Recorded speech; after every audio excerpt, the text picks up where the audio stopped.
Right. Okay. Let's make a start. Good afternoon, everybody. Welcome to the EVALOC conference.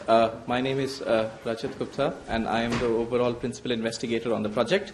I'm delighted to welcome everybody on behalf of Oxford Brookes University and University of Oxford to this final end of project event for EVALOC. For those of you who don't know what EVALOC is, it's a research project funded by ESRC and EPSRC under the Energy and Communities program. It's a 4-year project which evaluated impacts, effectiveness and success of low-carbon communities on localized energy behaviors. We would be talking about the project in this afternoon, and I'm very delighted to see quite a few of you here. I want to give a few things about the conference and then hand over to Paul for the welcome address. So first of all, just so that everybody knows who the researchers are, the EVALOC researchers, all of them apart from Nick Hare, are here. Sarah Darby, Karen Lucas, and they're all here in the first few rows. Laura Barnfield, Joe Hamilton, Ruth Main, Bob Irving, Chiara Frater.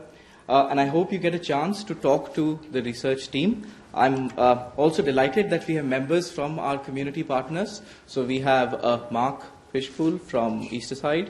We have Dennis Reeves. We also have June Goodchild. We've got Jed Edwards and Angela Moray from Sustainable Blacon. We also have members of our advisory board. David Strong's just walked in, and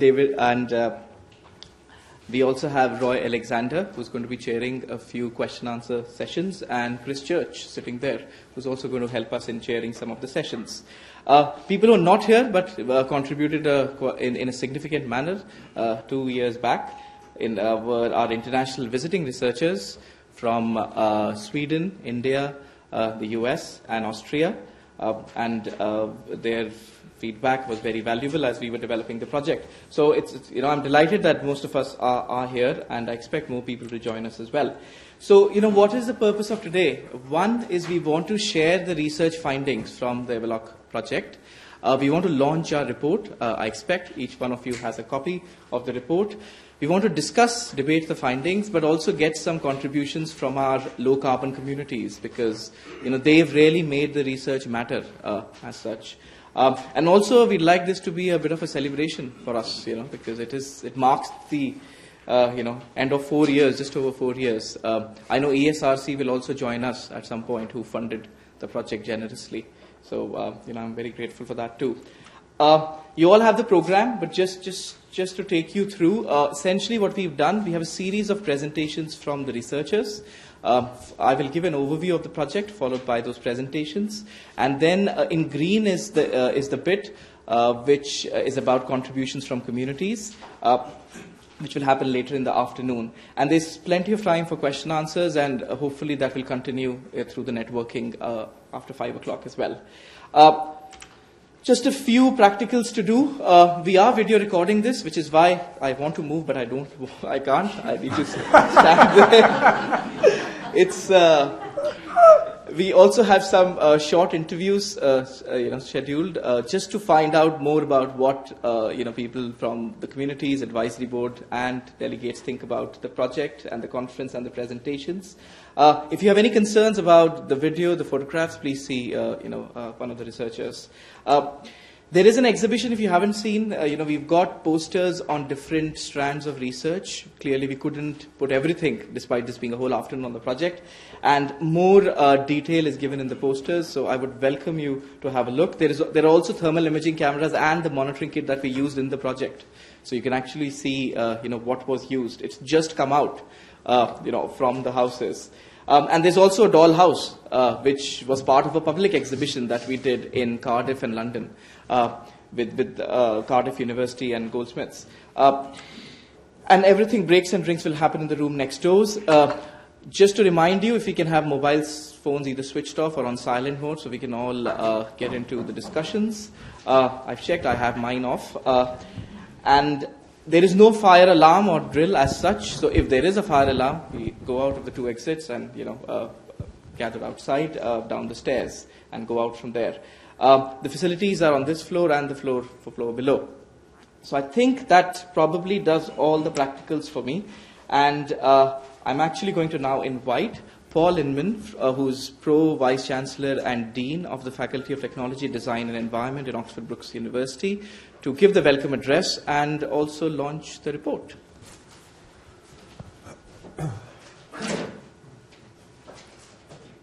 You catch me on a mischief-making day, so I hope this goes well.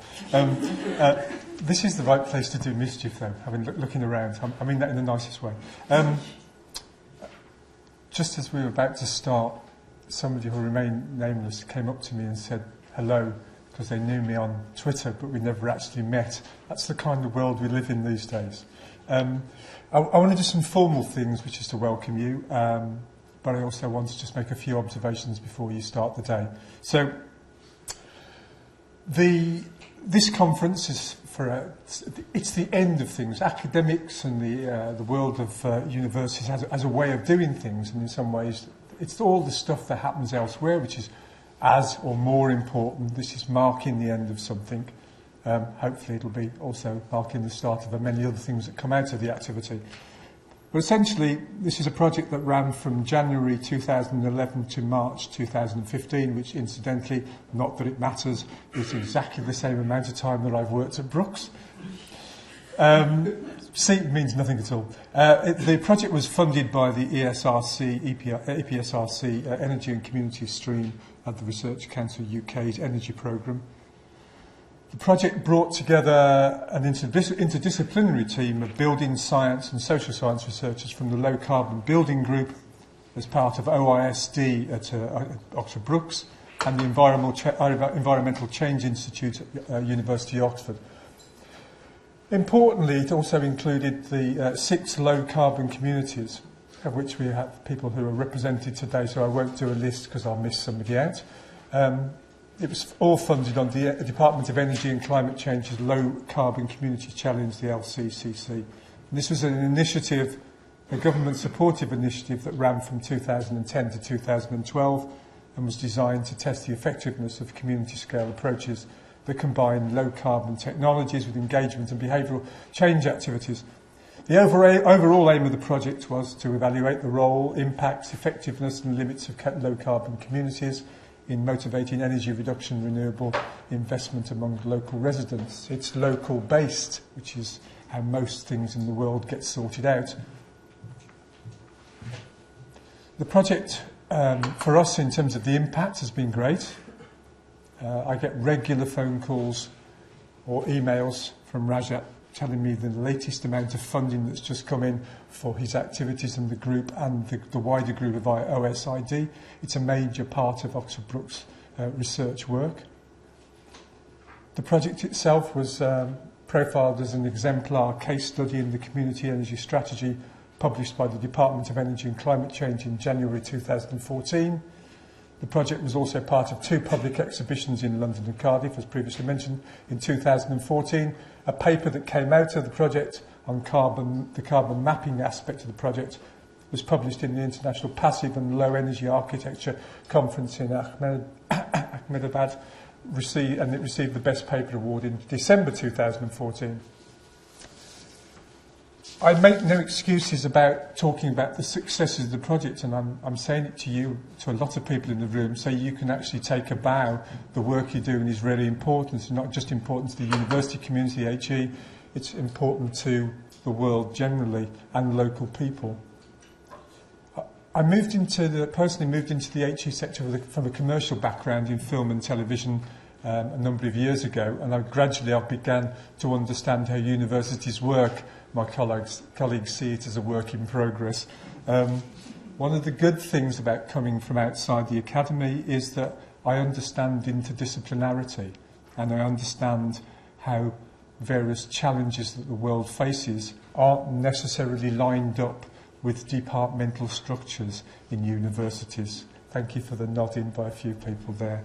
It's become more trendy to say these things recently. I've been saying this forever. They don't line up, so you have to do some interesting things. So I always make no apologies for my heightened interest in anything which is interdisciplinarity. I make no excuses for any university activity that touches the outside world and actually sets as its challenge to actually change the lives of, as they say, and I'll try not to do that, real people, actual real people, just like you, and change your lives. So for that, you should be congratulated.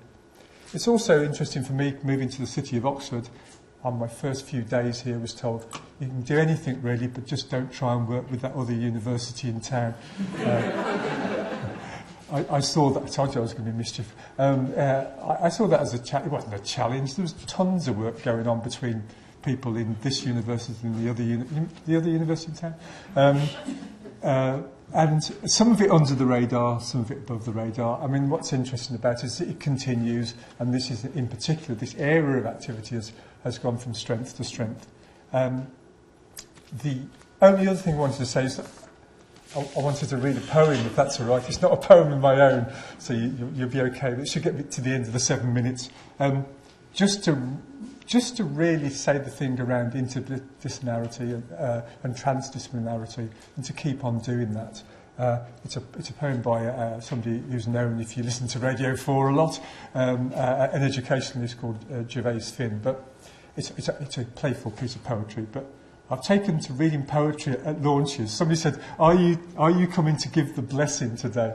Because I kiss babies, I open supermarkets and launch conferences. So I've now added to that I read poems, which is poets are the answers to most of the things in the world that are wrong. So it's a poem called "Who Said What?"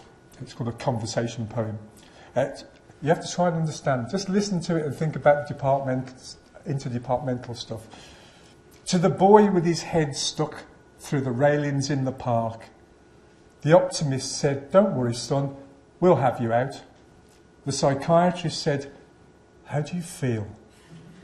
The photographer said, "Smile, please."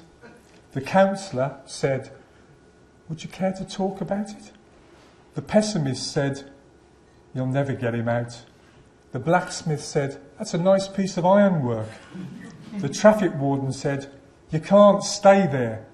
The sympathiser said, "I know just how you feel." The stoic said, "Just grin and bear it." The clairvoyant said, "I knew this would happen." The newspaper report said, headline, "Boy in park railing ordeal." The philosopher said, "It's merely a state of mind." The job comforter said, "You've probably damaged your neck." The joker said, "Don't go away." The realist said, "You've got your head stuck." The boy with his head stuck through the railings in the park simply said, "Get me out!" Please have a really good afternoon. I hope you have some more poetry during it. I'll hand back now to Rajat. Please have a good time. Thank you.